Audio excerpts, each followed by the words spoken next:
တကိုကောင်းဆန်လုံးနဲ့မိချောင်းကြီးဟိုးရှေးတုန်းကတောအုပ်တစ်ခုမှာတကိုကောင်းဆန်နဲ့မိချောင်းကြီးတစ်ကောင်ဗိုလ်ကြစိုးမိုးနေတယ်တဲ့ကွယ်မိချောင်းကြီးဟာသူ့ရဲ့ခြုံထက်နေတဲ့သွားတမာတဲ့အမီးကြီးနဲ့ရေထဲမှာပုံအောင်နေတတ်တဲ့စွမ်းတွေကြောင့်တခြားပတိရစ္ဆာန်ကမှသူ့ကိုမဆန့်ကျင်နေကြဘူးပေါ့မိချောင်းကြီးလည်းတစ်နေ့ထက်တစ်နေ့ပိုဆိုးလာတယ်ဒီနေ့ကစားပြီးဒီမြမနာကလွဲပြီးဘယ်သူမှမလာရဘူးဘယ်သူမှအဆလာမရှာရဘူးရေလဲလာမတော့ရဘူးလာလို့ကတော့နားစာဖြစ်ပြီးပဲဟာ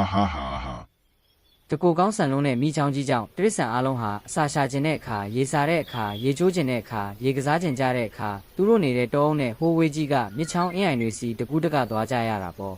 ငယ်ရွယ်လုံးတဲ့တရစ္ဆာန်လေးတွေနေမကောင်းတဲ့တရစ္ဆာန်တွေနဲ့အသက်ကြီးနေတဲ့တရစ္ဆာန်တွေဟာခီးဝေးကိုခဏသွားရတော့ပင်ပန်းကြတာပေါ့ကွယ်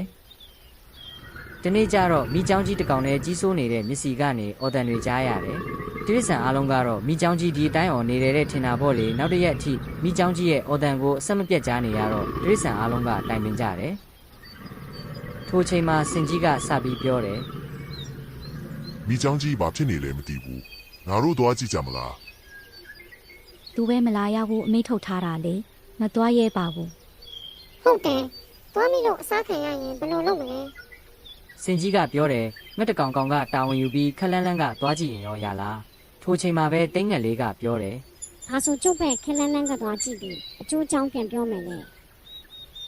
ဒီလိုနဲ့တိတ်ငက်လေးဟာကောင်းကင်ကနေဝဲပြီးတော့ခက်လန်းလန်းကနေသွားကြည့်ပါတယ်မိချောင်းကြီးကနာလုံးလို့လူးလိမ့်နေတဲ့ပုံပဲ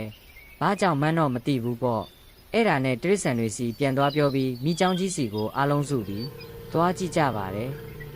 အမလေးနာလိုက်တာတွားခိုင်းလို့တေပါတော့မယ်ကြကြပါဦးမိချောင်းကြီးကအော်နေတော့ဘယ်တရစ္ဆာန်မှမိချောင်းကြီးနာမကက်ရဲဘူးလေအားလုံးတွန်းဆုတ်နေကြတဲ့အချိန်မှာပဲ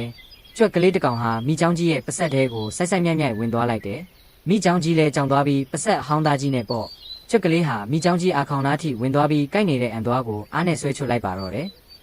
မိချောင်းကြီးရဲ့အော်တန်ကြောင့်အားလုံးထိတ်လန့်သွားပြီးနောက်တလန်းဆုတ်ကုန်ကြတယ်မိချောင်းကြီးစိတ်ဆိုးပြီးကိုက်စားမှဆိုးလို့ပေါ့ဒါပေမဲ့မိချောင်းကြီးက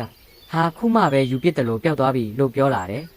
တတိရှိတဲ့ကြက်ကလေးကိုလည်းကျေးဇူးတင်ကြောင်းပြောပြီးသူအရင်ကတကူကောင်းဆန်ခဲ့တာတွေအတွက်လည်းတရစ္ဆာန်တွေအားလုံးကိုတောင်းပန်ပါတော့တယ်အားလုံးဒီနေ့ကစပြီးဒီမြစ်ကြီးမှာစိတ်ကြိုက်လာကစားကြရေချိုးကြအစာရှာကြပါလို့လဲခွင့်ပြုလိုက်ပြီးအားလုံးချစ်ခင်နေသွားကြပါတော့တယ်ပုံပြင်လေးကတော့ဒါပါပဲကွယ်